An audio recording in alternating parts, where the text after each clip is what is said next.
Tutorials. Friends, ಈಗ quiz time. ಈ quiz ಅನ್ನ ನೋಡೋಕ್ಕಿಂತ ಮುಂಚೆ ಯಾರು ನಮ್ಮ ಚಾನೆಲ್ ನ ಸಬ್ಸ್ಕ್ರೈಬ್ ಮಾಡ್ಕೊಂಡಿಲ್ವೋ ಫಟಾಫಟ್ ಸಬ್ಸ್ಕ್ರೈಬ್ ಮಾಡ್ಕೊಳ್ಳಿ.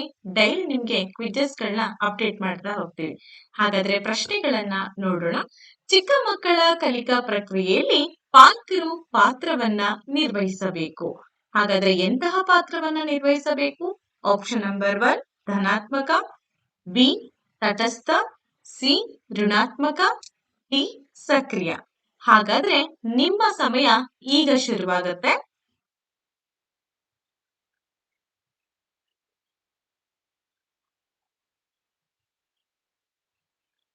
ಎಸ್, ನೀವೆಲ್ಲರೂ ಗೆಸ್ ಮಾಡಿದ ಹಾಗೆ ಆಪ್ಷನ್ ನಂಬರ್ ಡಿ ಸಕ್ರಿಯ ಸರಿಯಾದಂತ ಉತ್ತರ.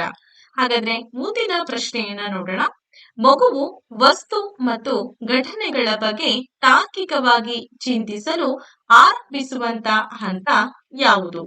ಆಪ್ಷನ್ ನಂಬರ್ ಎ ಕಾರ್ಯಪೂರ್ವ ಹಂತ, ಬಿ ಮೂರ್ತ ಕಾರ್ಯಗಳ ಹಂತ, ಹಾಗೆ ಸಿ ಸಂವೇದನಾ ಗತಿ ಹಂತ, ಡಿ ಔಪಚಾರಿಕ ಕಾರ್ಯಗಳ ಹಂತ. ಹಾಗಾದ್ರೆ ನಿಮ್ಮ ಉತ್ತರವನ್ನ ನೀವು ಕಮೆಂಟ್ ಮೂಲಕ ತಿಳಿಸಿ.